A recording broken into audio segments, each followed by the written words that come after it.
People are strange when you're a stranger. Faces look ugly. Muy buenas noches. When you're alone. Mi nombre es Edgar Mauricio Cañamonilla. Soy filósofo de la Universidad Nacional con una maestría, candidato a magíster en la Universidad Nacional en Filosofía Política y actualmente estudiando Derecho. Ya voy en cuarto semestre. Me he desempeñado como docente y catedrático en temas de filosofía política, filosofía moral, ética, racionalidad práctica y filosofía de la acción. Y actualmente estamos desarrollando un proyecto editorial en el cual estamos trabajando el tema de justicia transicional y de procesos de paz en Latinoamérica, fundamentalmente en Colombia. Vengo por una grata invitación de la Universidad Pedagógica y Tecnológica de Colombia a trabajar la sesión 3 sobre el fundamento de los derechos humanos con ustedes en este diplomado, y nuestra intención es empezar con esto entonces. Lo primero que tuve que asimilar cuando recibí la invitación a hablar sobre el fundamento de los derechos humanos era que nosotros los seres humanos, fundamentalmente los abogados y los filósofos, hemos tenido un problema muy fuerte cada vez que se nos pide o cada vez que tenemos la tendencia a fundamentar algo. No ha sido tan fácil hacer fundamentaciones, las experiencias son muy discientes. Por ejemplo, cuando Descartes, en el punto de la filosofía, trató de hacer una fundamentación del conocimiento, una fundamentación de todo el método científico, la fundamentación de un saber excepcional que se pudiera considerar verdadero, su proyecto fue difícil de llevar a cabo. En las meditaciones metafísicas, por ejemplo, nosotros encontramos ese Descartes que empieza a dudar de todo para terminar afirmando que la única certeza a la que podemos aspirar es la certeza acerca de nuestro conocimiento. El popular cogito cartesiano, la idea de que de lo único que no se puede dudar es de que el hombre que piensa o ese ser pensante es ese ser que existe. La popular frase de que pienso luego existo es el eje o el resultado de ese pensamiento cartesiano, el cogito ergo sum.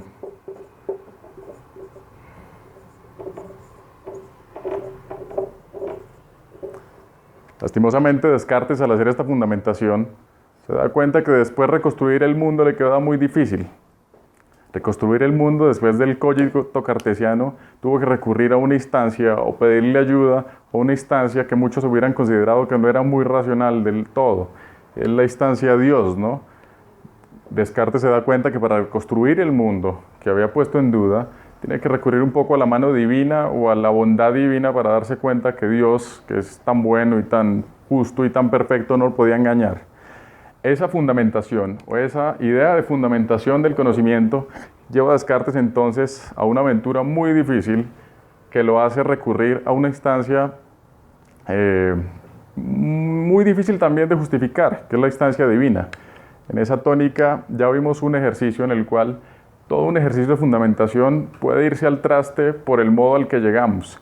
Y es que básicamente nosotros, los seres humanos, tenemos una tendencia que uno podría decir fundamentalista, ¿no? Siempre tratamos de buscar una causa y la causa para todo, y siempre buscamos encontrar como el principio de cuáles son las justificaciones, el principio que le da legitimidad a lo que pensamos, el principio que le da legitimidad a nuestro ordenamiento jurídico, por ejemplo. Otro ejemplo en ese sentido, otro ejemplo de legitimación o fundamentación puede verse guardadas proporciones en todo lo que hace Kelsen en la teoría pura del derecho. Si usted se pone a pensar lo que hace Kelsen en la teoría pura del derecho, es una labor también de fundamentación. ¿De qué es aquello? ¿Cuál es esa idea que puede llegar a fundamentar todo un esquema político? O un esquema político, no, perdón, sino un esquema normativo. ¿Cuál es esa idea a la que tenemos que referir todo para que todo un ordenamiento normativo, todo un esquema normativo pueda tener validez? La pregunta de Kelsen entonces lo lleva también a preguntarse por las causas de las causas al modo en el que lo hacía Descartes, ¿no? Entonces queremos explicar algo y entonces buscamos, basados en la fundamentación, buscamos explicarlo en algo que va más atrás, y esto en algo que va más atrás, y esto en algo que va más atrás, hasta que al final nos damos cuenta que tenemos que asumir que hay una entidad distinta y que hay una entidad a la cual de pronto no queríamos haber llegado. Es lo que nos pasa cuando estamos buscando los principios. Es lo que nos pasa fundamentalmente cuando estamos tratando de buscar las causas de las causas.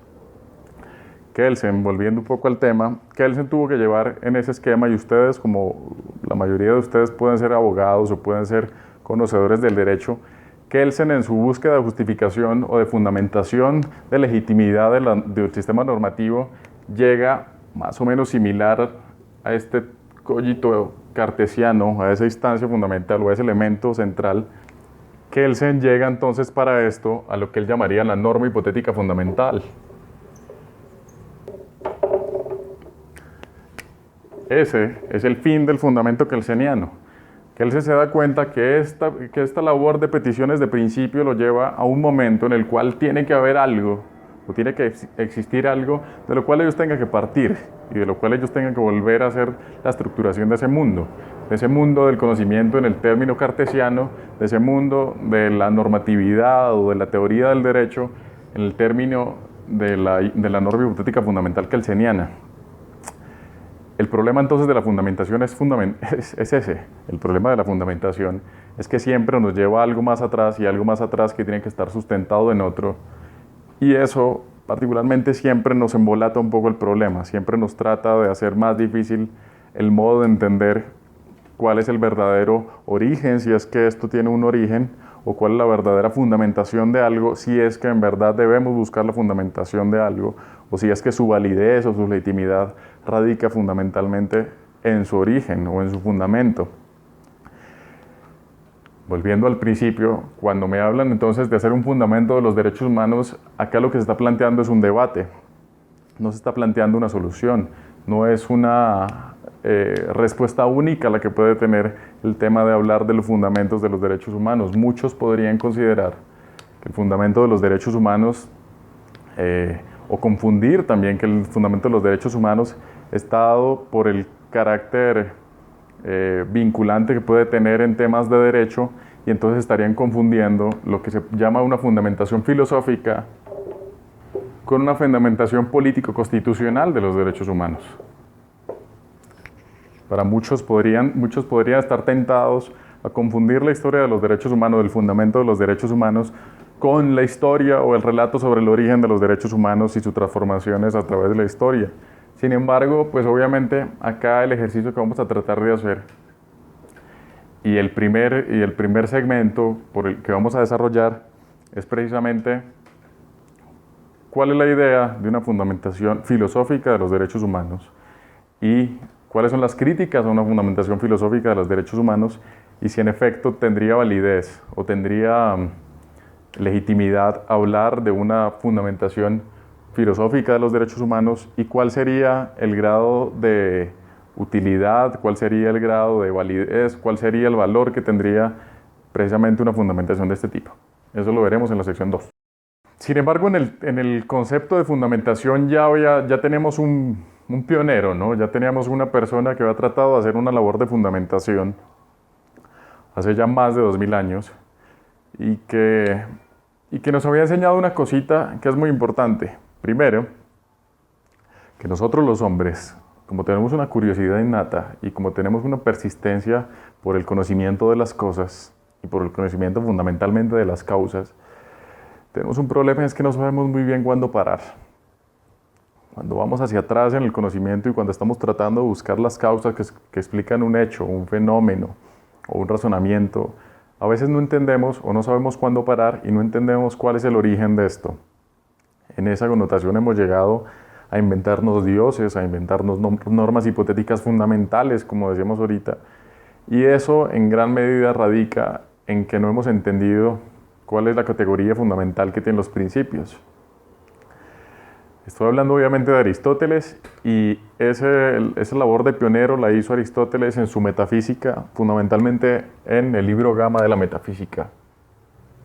En Metafísica Gama, Aristóteles está hablando de una ciencia, que después llamarán ontología, que es una ciencia que estudia dos cosas. Hay una ciencia que estudia el ser, en una formulación muy curiosa, porque es una formulación que ha dicho que que se ha hecho tradición en la filosofía como una formulación muy difícil de entender. Y es que hay una ciencia que estudia el ser en tanto que es y lo que responde de suyo. Eso es lo que se ha denominado ontología. Pero entonces nos dice que esa ciencia también ha de estudiar los principios del razonamiento.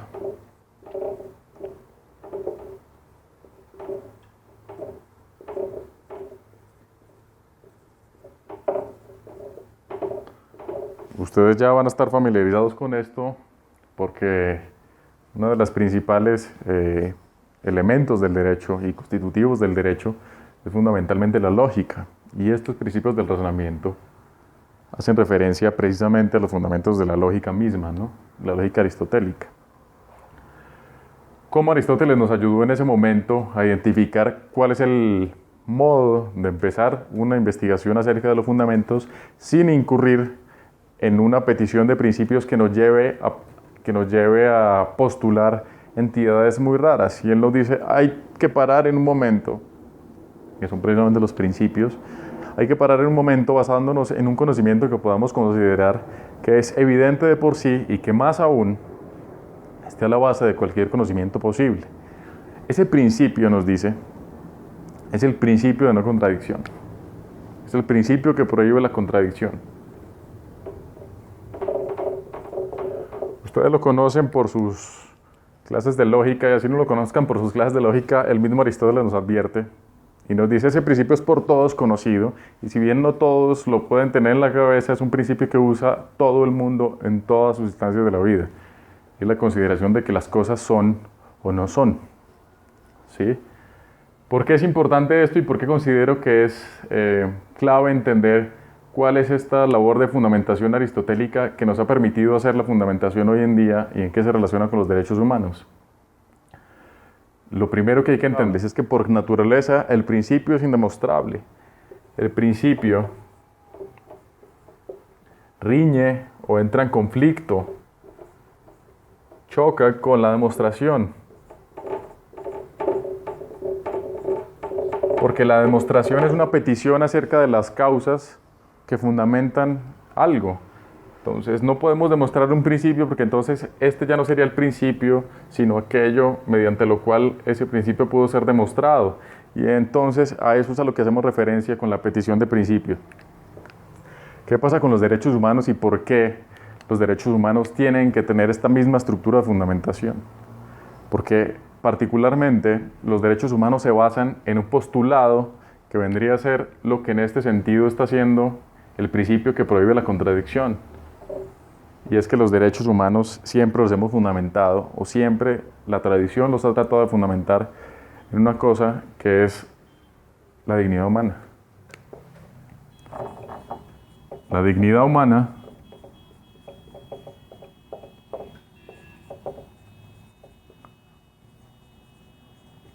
juega el papel en la fundamentación de los derechos humanos de lo que en la fundamentación de la metafísica y de la lógica jugaba el principio de no contradicción. ¿Qué es la dignidad humana entonces? Pues la dignidad humana es, al mismo decir de Aristóteles, obviamente no habla de eso, sino usando la referencia de Aristóteles, es un principio que no puede ser demostrado, que riñe con la demostración. No te puedo demostrar en qué consiste la dignidad humana, porque en teoría la dignidad humana es una intuición fundamental de la cual está inserta en, y acá viene otro problema, la cual está inserta en la persona por el hecho mismo de ser persona.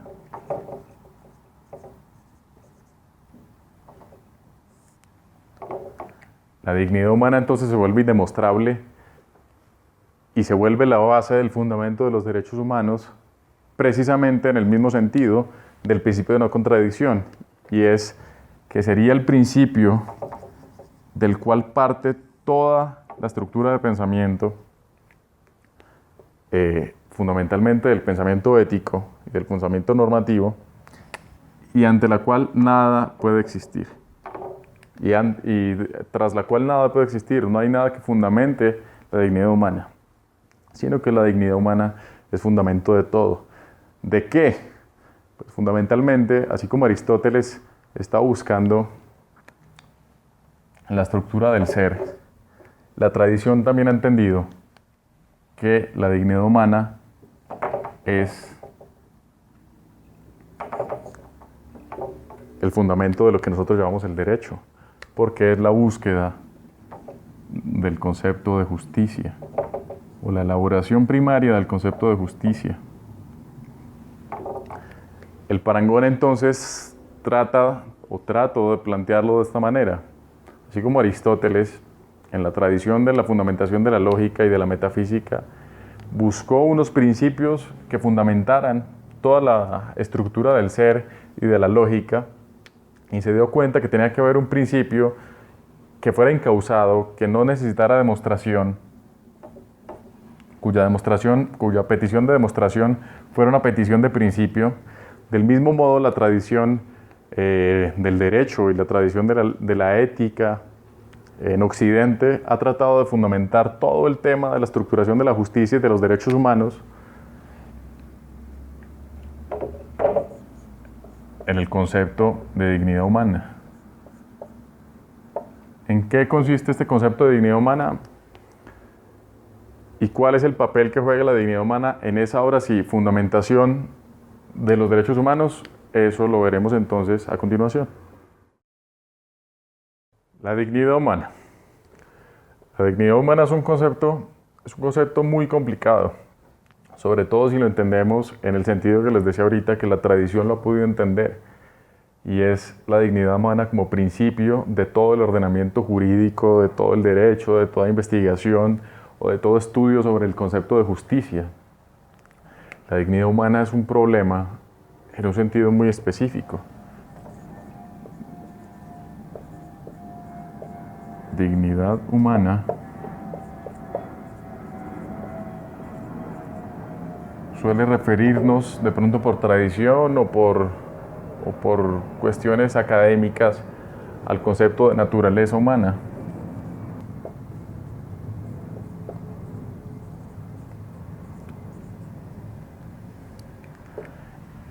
El concepto de naturaleza humana, eso sí es metafísica. ¿Qué es el concepto de naturaleza humana?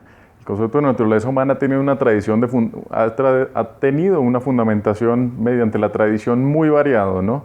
Muchos han considerado, es todo el debate que se ha dado en filosofía del derecho y fundamentalmente, y en historia también, en psicología, en todas las ciencias humanas. Ese es el debate fundante de las ciencias humanas, acerca de cuál es la característica que nos hace humanos, o que nos hace hombres, o que nos hace seres especiales por naturaleza.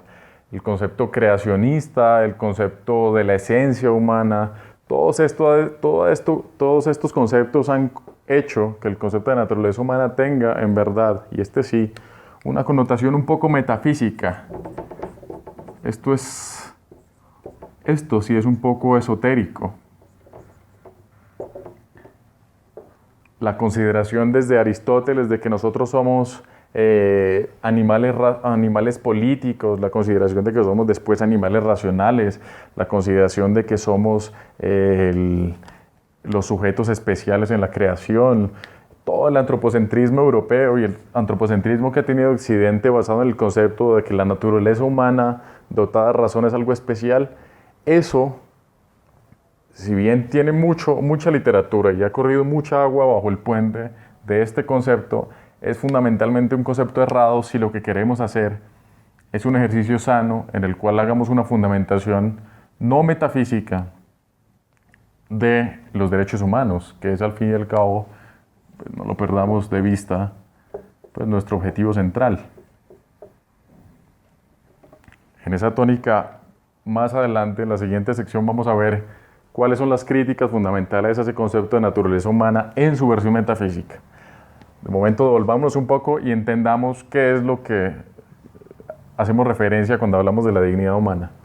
La dignidad humana, obviamente, y a ustedes como estudiantes de Derecho y a muchos de nosotros, nos hace una referencia inmediata a Immanuel Kant, ¿no? Kant es quizá el eje central de la argumentación acerca del concepto de dignidad humana, en el modo en el que lo planteó en la crítica del juicio y en el modo en el que está precisamente, y es interesante verlo, en lo que él llama la fundamentación de la metafísica de las costumbres, que es de lo que estamos hablando, ¿no? Este concepto kantiano de dignidad humana no es un concepto eminente, si bien es un concepto eminentemente filosófico, los abogados lo tratan todo el tiempo. Es el artículo 1 del Código Penal. El artículo 1 del Código Penal es el artículo que considera que cada persona, en la versión kantiana, de hecho los códigos comentados citan acá en su artículo 1 de la ley 599, es la consideración de que la persona tiene valor en sí mismo y que cada persona es un fin en sí mismo y prohíbe la instrumentalización de una persona por el resto de la sociedad o por otro individuo. Es la consideración de que cada persona, en solo razón de su calidad de persona, tiene una categoría inviolable o unas connotaciones inviolables en su personalidad, que impiden que otro pueda valerse de ello para sacar provecho. La dignidad humana, entonces, es, en resumidas cuentas, la consideración de que las personas son fines en sí mismos.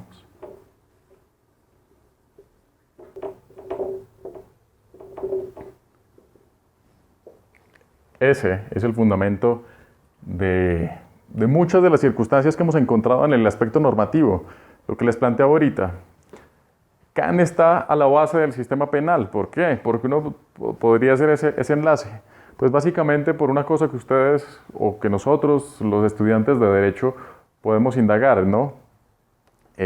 Para salirnos un poco del tema, que después volveremos, ¿cuál es la importancia, por ejemplo, de que la dignidad humana esté a la base del sistema penal? Así como dijimos, está también a la base del concepto de derechos humanos. Pues fundamentalmente la idea de que ningún Estado o ninguna otra persona puede considerar que las penas tengan una función instrumental, las penas a una persona tengan una función instrumental respecto a la sociedad. O sea, si acaba el concepto de dignidad humana a la base del derecho penal, termina con toda la instrumentalización de la pena en el sentido de que ya no te pueden poner en una plaza pública a darte azotes para convencer a los demás de que una acción estaba mal, de que una acción es delito. En el mismo sentido lo podemos ver, ya no podemos establecer, aunque si bien en Colombia se hace mucho y el populismo respecto a las penas es muy arraigado, ya no podemos exponer al escarnio público a una persona solo por considerar un carácter preventivo respecto a los delitos. Eso es el concepto fundamental de dignidad humana en el modo en el que lo hemos venido trabajando en las ramas del derecho desde hace ya bastante tiempo. Ustedes ya deben tener quizá una fundamentación acerca de la historia. En la sesión 1 tuvieron que haber visto un modelo en el cual en la historia de los derechos humanos se encuentra cómo este concepto de dignidad humana va permeando los modelos normativos y constitucionales de los países, sobre todo del último siglo. Pero fundamentalmente el concepto de dignidad humana es el concepto kantiano de que las personas son fines en sí mismos. En la dignidad humana es un concepto que le permite a Kant hacer una construcción de un modelo que después precisamente se llamará ética kantiana, acerca de cómo un principio fundamental como este permite derivar toda una estructuración social, ética, moral y política de las sociedades modernas, ¿no? Pues obviamente toda esta discusión de Kant se circunscribe o se inscribe dentro de la tradición ilustrada europea del siglo XVIII y fundamentalmente es esa la tradición de la que nosotros somos herederos y en la cual se inscribe también, y uno podría decir, salvadas excepciones, que vamos a ver a continuación, el concepto mismo de derechos humanos. En esa lógica, uno diría que la fundamentación de los derechos humanos parte de la idea, para resumir un poco, parte de la idea de que hay que identificar un principio mediante que no puede ser demostrado, o sea, postulemos un principio en el cual todos estemos de acuerdo y veamos cómo hacemos una estructuración en términos de derechos basados precisamente en eso. Encontramos en ese sentido entonces que ese concepto sería el de dignidad humana en la versión kantiana, como personas que son fines en sí, como que las personas son fines en sí mismos. Dijimos también que ese concepto ya ha permeado todo nuestro ordenamiento jurídico al punto en el que, por ejemplo, está inmerso en el artículo 1 de nuestro Código Penal.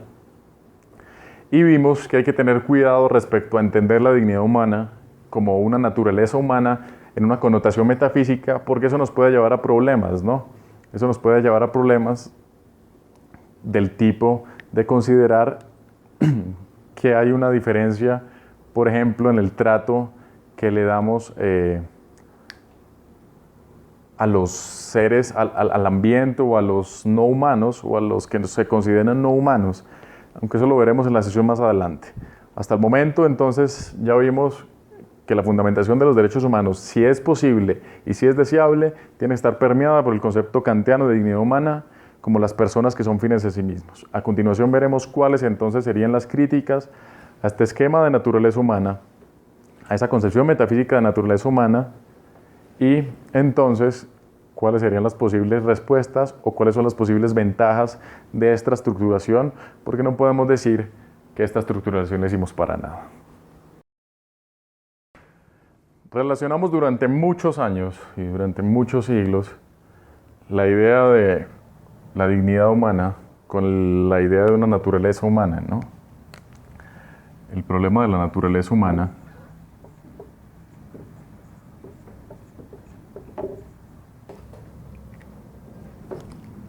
es un concepto que dentro de muchos esquemas contemporáneos de pensamiento está mandado a recoger.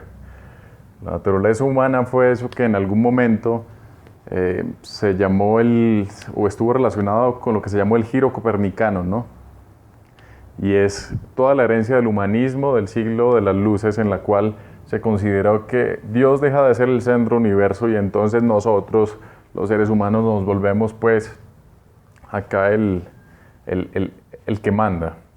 Esa concepción del giro copernicano respecto a la cual el centro del mundo ya no gira en Dios sino en nosotros, fue lo que dio las luces de lo que se llamaría el humanismo y de lo que se llamaría el siglo de las luces, y precisamente lo que desviaría en algo que hoy en día se puede considerar un poco peyorativo, y es el antropocentrismo europeo.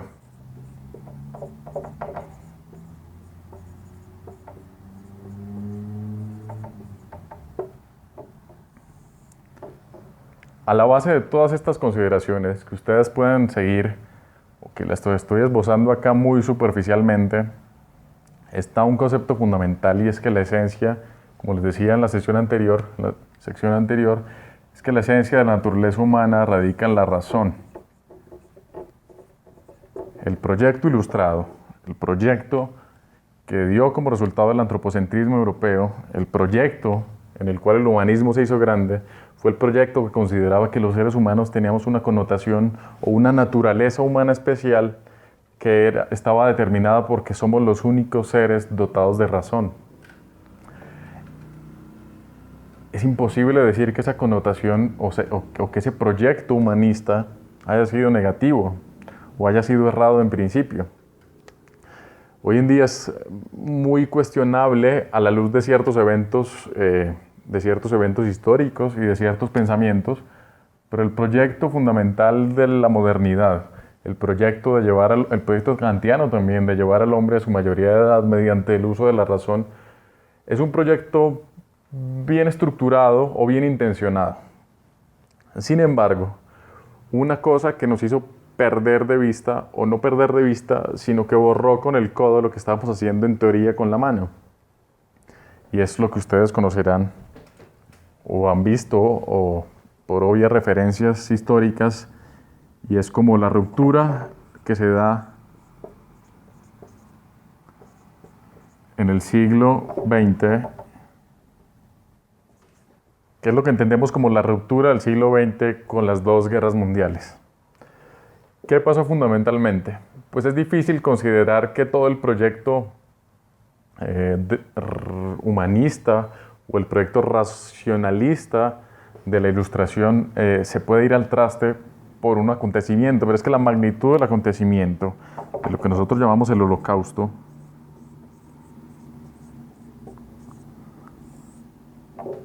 causó en la sociedad, o en la sociedad moral, o en la sociedad política, en la sociedad comunicativa, en todos los aspectos de la sociedad y de la cultura, causó una ruptura muy grande acerca de cuáles eran las verdaderas bases del proyecto humanista de Occidente, ¿no? El descubrimiento de los horrores de los campos de concentración en la década a finales de la década del 40, cuando termina la guerra, relevo cuáles fueron las potencialidades negativas de esa racionalidad de la cual nos sentíamos muy orgullosos en el siglo XVII. Se empieza entonces a cuestionar cuál es la valiosa o el valioso aporte de ese que nos jactábamos, que era esa esencia humana y esa esencia de razón que teníamos. Riga, Auschwitz, todo lo que pasó en el gueto de Varsovia, nos hace dudar acerca de si en efecto es la razón la que da de dominado o la que puede dominar la instrucción o el ordenamiento de nuestros sistemas sociales. Si la razón es la pregunta que se hace un poco la filosofía de mediados del siglo XX en relación al modo en el que entendemos nuestras capacidades como humanos. Es la pregunta de Sartre, es la pregunta de Foucault, es la pregunta que de pronto ya se ha planteado Nietzsche, pero que la vienen a retomar estos pensadores, sobre todo de la Europa de la posguerra, y es si consideramos que los derechos humanos, recordemos que acá llevemos el hilo con lo que hemos visto en las secciones anteriores, ¿no? Si consideramos que los derechos humanos, el fundamento del derecho, está en algo así como la razón, y esa razón hace referencia a una naturaleza humana especial, pues consideremos que las vainas no están muy bien, porque resulta que la razón nos llevó al holocausto. En muchos escenarios podría considerarse que el holocausto aún es un tema simplemente normativo. Incluso hoy en día muchos consideran que el debate tiene que estarse dando acerca de el justnaturalismo trascendental y el modo en el que las leyes de Nuremberg podían haber sido una violación al ordenamiento a un ordenamiento jurídico mundial y no una violación fundamental a unos principios rectores acerca de la dignidad humana. La pregunta entonces que surge es si la razón en efecto es la que guía el comportamiento humano y si ha de ser la razón la que se considere el principio motor de todos nuestros ordenamientos sociales. La respuesta, repetimos, la respuesta dolorosa que nos da el siglo, la respuesta dolorosa que nos da la historia es que no. Es que el proyecto moderno ha fracasado en su intento por hacer una estructuración basada en la racionalidad de los individuos, porque podemos incluso llegar a negar que esa es nuestra característica fundamental. Podríamos negar que existe una naturaleza humana. Y si bien así asumamos que existe una naturaleza humana, podemos negar hoy en día que esa naturaleza humana sea esencialmente la razón. Los exabruptos a los que nos ha llevado a pensar que somos unos seres racionales y por eso especiales han sido grandísimos.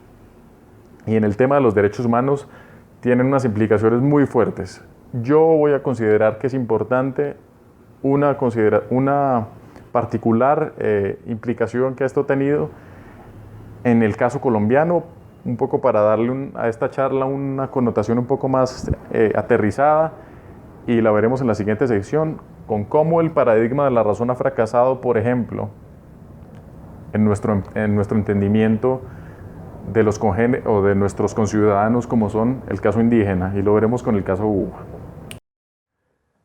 Y nos comimos entonces el cuento de que éramos racionales, de que nuestra esencia o que existía una naturaleza humana, en la cual nosotros teníamos unos derechos en razón de esa naturaleza, y que esos derechos estaban mediados por todo el desarrollo que nosotros hacíamos de nuestra razón. Y eso nos llevó a plantear entonces teorías muy interesantes acerca de quiénes éramos verdaderamente los humanos. Consideramos que humanos eran unas personas entonces que teníamos unas capacidades morales, porque la dignidad humana no viene sola, ¿no? La dignidad humana y el concepto de naturaleza humana, como dijimos, que a veces se ha malinterpretado, tiene un componente entonces que nos permite entender que nosotros somos seres racionales, que es precisamente la racionalidad,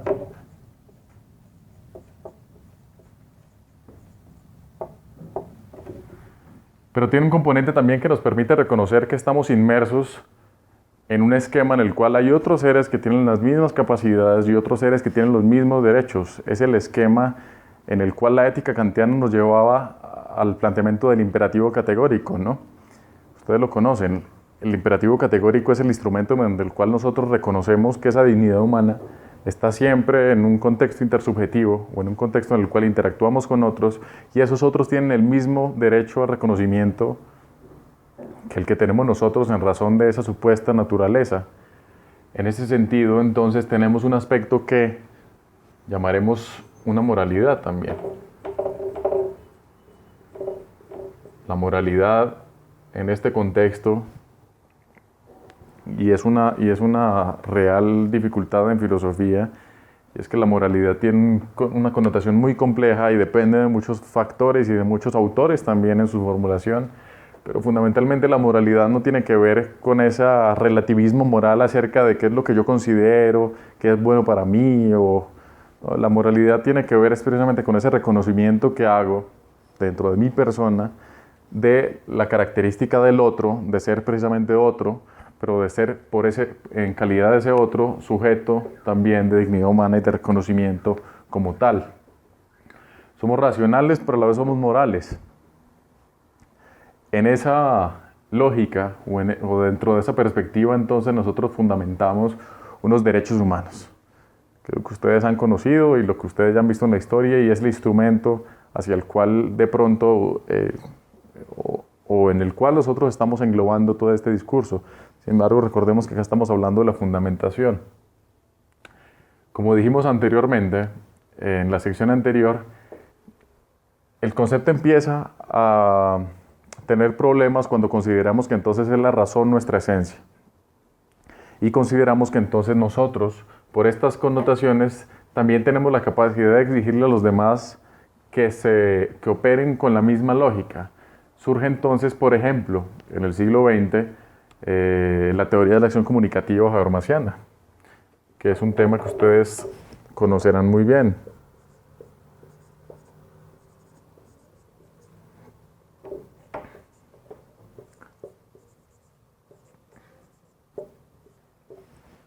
La teoría de la acción comunicativa es un desarrollo muy complejo, no muy complejo, sino es un desarrollo estructurado y juicioso de todo el esquema o de todo el ideal moderno acerca de esto que podríamos llamar una racionalidad humana y una estructura de la naturaleza humana secular, ¿no? Obviamente. Lo que dice la teoría de la acción comunicativa y que tiene mucha relación con lo que estamos haciendo acerca de la fundamentación de los derechos humanos, es que el fundamento de los derechos humanos radica hoy en día no en la metafísica con la cual podemos entender la naturaleza humana, sino en estas capacidades comunicativas o en la capacidad comunicativa que tiene una persona en razón de su moralidad y de su racionalidad. Es decir, en razón de que somos personas racionales y en razón de que estamos siempre inscritos o inmersos en un contexto relacional o en un contexto de subjetivo. Eso, la característica fundamental de la sociedad entonces es para ver más la comunicación. Y en ese contexto, la acción comunicativa o todo el entre nos, todo lo que se da en ese contexto o en ese campo de interacción es precisamente el fundamento de los derechos humanos. Sin embargo, les dije en la sección anterior que este paradigma y toda esta fundamentación de los derechos humanos basado en este paradigma de la dignidad humana y en el paradigma ilustrado acerca de la razón tiene un problema fundamental. Y es que si bien es una ampliación grande acerca de nuestra concepción de seres humanos, es una concepción que siempre va a dejar de lado cosas y que siempre va a dejar de lado figuras que nosotros hoy en día somos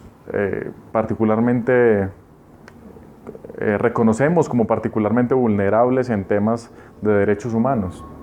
El caso que les quiero relatar un poco y muy someramente es un caso que tuve la oportunidad de estudiar junto con la doctora Ángela Uribe Otero, que ha trabajado mucho el tema en la Universidad Nacional, y es el tema de cómo hemos manejado el indigenismo y cómo hemos manejado nuestra connotación del pluriculturalismo en Colombia para hablar de los derechos humanos y cómo este paradigma que durante muchos años hemos considerado tradicionalmente como el paradigma más fuerte en temas de derechos humanos y la fundamentación de la dignidad humana como una dadora de razón, es un paradigma al final excluyente y peligroso si uno lo quiere mirar en un contexto en el cual el pluriculturalismo es la realidad.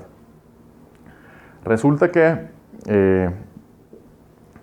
en la década del 90, a finales de la década del 90, la Oxy Petroleum Company tuvo un problema muy serio con una comunidad uva en Gibraltar, con un pozo que se llamó Gibraltar, un campo de estudio, un campo de extracción que se llamó Gibraltar. En ese momento, en vigencia ya de la Constitución del 91 y en vigencia de todo este paradigma ya nuevo de derechos humanos, con la mirada ya un poco más elaborada, un poco más cuidadosa y detallada de los organismos internacionales, de las organizaciones no gubernamentales, quisimos manejar en Colombia un paradigma que uno podría considerar cercano a lo que Habermas llama la teoría de la acción comunicativa, y es la idea de que nosotros podemos sentarnos a hablar con las personas y resolver las diferencias porque todos como un conjunto, como parte de esa gran naturaleza humana, tenemos estas dos características y las tenemos, óigase bien, más o menos referidas de la misma manera cada uno en nuestro interior. Eso ha demostrado ser una falla fundamental en la fundamentación de los derechos humanos, la consideración de que hay una naturaleza humana medianamente regular entre nosotros, y veamos por qué.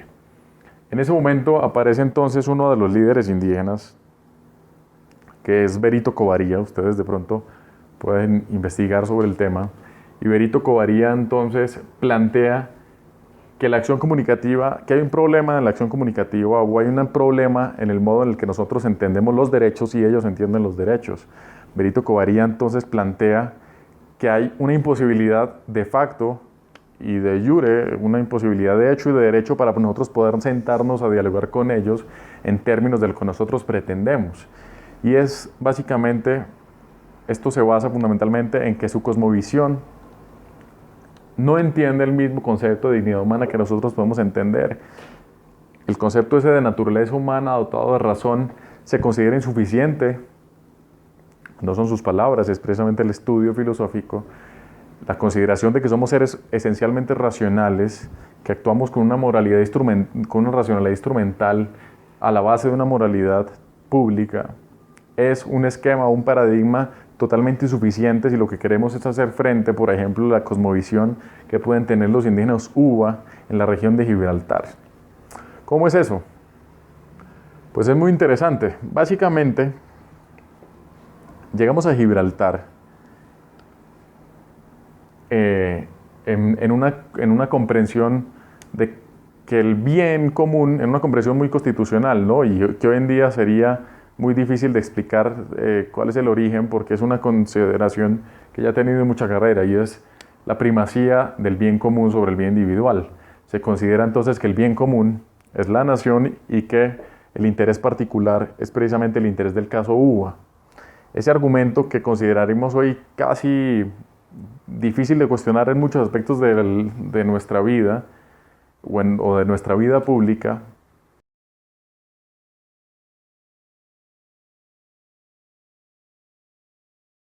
el asunto entonces es cómo incorporar a una visión omnicomprensiva muy distinta, como es la del caso uva,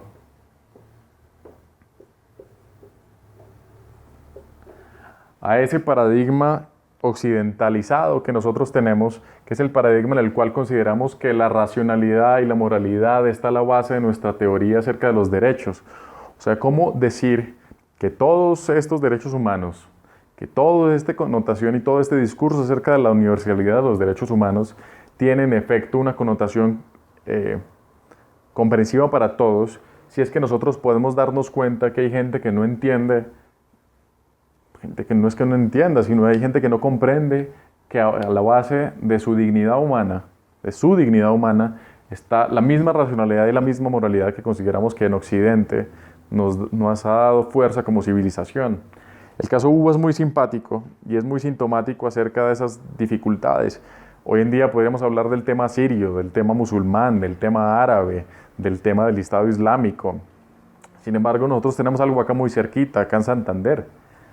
El caso uva fue muy importante y es un caso de estudio muy clave para entender esto. Y es cómo llegamos a donde llegamos con un paradigma fundamentalmente racionalista a hacer una charla o a plantear una acción comunicativa con los UBA cuando sus lógicas son totalmente distintas. Para hacer relación un poco a lo que empezamos, a la sección primaria de esta charla, para los UBA la consideración de que hay un principio que prohíbe la contradicción es una vaina totalmente alejada de su cosmogonía. Ellos empiezan toda su cosmogonía diciendo que hubo una pradera que era verde y azul, y cuando era verde era roja y a la vez era tanto verde como gris.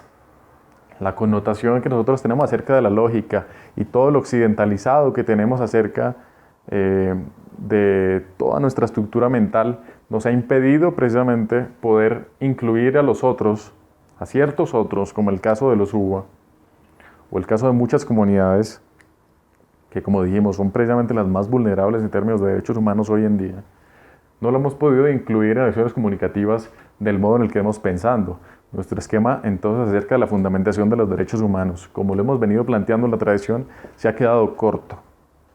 Se ha quedado corto. Sin embargo, esto no puede ser una crítica en el vacío. Obviamente, la filosofía, creo, ha hecho unos avances en los últimos 30 años, 40 años importantísimos acerca del modo en el cual, criticando esa fundamentación de los derechos humanos, esa fundamentación tradicional de los derechos humanos, esos fundamentos clásicos de los derechos humanos, podemos hacer una ampliación en la cual los otros, como el caso de los UBA, tengan cabida. Eso lo veremos en la final sección y ya vemos. Berito Covaría, y para finalizar, Berito Covaría nos hace ver una cosa muy importante, y todo el tema UBA nos hace ver una cosa muy importante. Resulta que cuando nos dicen los indígenas, cuando nosotros le decimos a los indígenas que hay en efecto la necesidad de extraer petróleo de sus campos, de los campos que ellos consideran sagrados, sacan su cosmogonía, exponen su cosmogonía ante la sociedad y nos muestran que eso es imposible, que la única modo de justificar eso sería creándoles un nuevo mundo. Y una cosa que nos deja perplejos en nuestra consideración acerca de los derechos humanos es que ellos consideran que su cosmogonía está tan ligada a su vida que prefieren el suicidio colectivo a la negociación, a perder en una negociación en el tema de su campo sagrado o del tema sagrado, que es lo que pasa con el tema de Gibraltar. Como ustedes conocerán, ellos siempre han tenido una cosmogonía en la cual consideran que el petróleo es la sangre de la tierra, y una cosmogonía muy elaborada que quizá nosotros no alcancemos a comprender. Fundamentalmente, entonces, nos damos cuenta que la razón se presenta, como dijimos antes, insuficiente si queremos dar cuenta de ciertos comportamientos o de ciertos escenarios en los cuales los derechos humanos no pueden entrar a ser justificados de una manera argumentativa. La teoría de la acción comunicativa, que se basa fundamentalmente en la posibilidad de que seamos racionales y de que todos nos entendamos, falla en ciertos escenarios o entra en choque en ciertos escenarios en los cuales la argumentación no puede entrar, porque nosotros no podemos considerar que todos son otros discursivos, así en el modo en el que lo hemos considerado en Occidente durante todo el tiempo. La solución, y volviendo también un poco a lo que pasó en el Holocausto y volviendo un poco a todos los desarrollos que se dieron en la posguerra y toda la filosofía de la posguerra, ha sido precisamente esa, ha sido atacar un poco todo este paradigma de racionalismo con el que hemos fundado nuestra concepción de los derechos, nuestra concepción jurídica y la concepción de nuestras sociedades, y buscar o intentar encontrar caminos distintos o caminos un poco más amplios en los cuales dar una justificación, o volviendo al inicio, una fundamentación un poco más abierta de qué se trata este tema de los derechos humanos. Esto, a modo de conclusión y también a modo de invitación, es a que se mire un poco toda esta crítica que se ha hecho a los derechos humanos como base lineal de esa tradición que viene desde Aristóteles, pasando por Descartes, pasando por Kant, pasando por Habermas y por los grandes teóricos de la acción comunicativa y muchos otros que quizá hoy acá dejo de mencionar. Pero hoy en día, después del Holocausto, lo que les he estado diciendo es que después del Holocausto y después de muchos sucesos que han pasado el paradigma tiene que ser quebrado un poco, tiene que ser revisado por lo menos. El paradigma de la razón, de esa razón en mayúscula que era la base de la dignidad humana y de esa razón en mayúscula que era la base de nuestra naturaleza humana, tiene que ser revisado. Hoy en día los importantes avances del pragmatismo, por ejemplo, de Rorty, los importantes avances de la doctora Adela Cortina, que estuvo el año pasado acá en Bogotá y la tuvimos en la Universidad Militar en unas conferencias acerca de la ética de la razón cordial.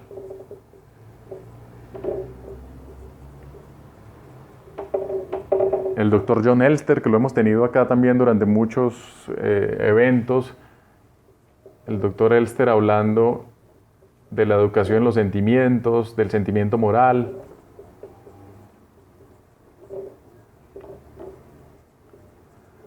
Nos han dado otra perspectiva.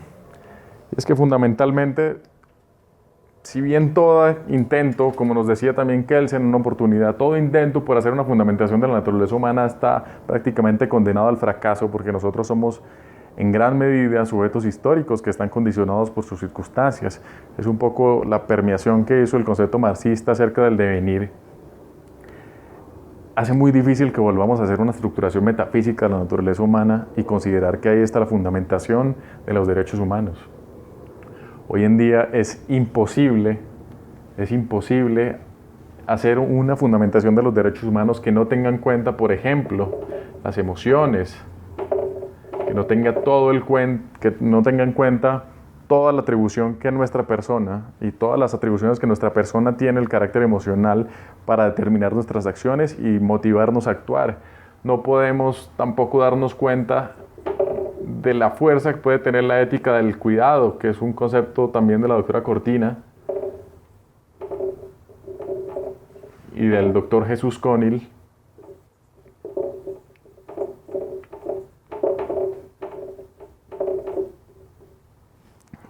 Si es que queremos, ¿verdad?, darle un sustento teórico o un sustento no quizá teórico, sino un sustento fuerte a los derechos humanos o a los discursos sobre los derechos humanos.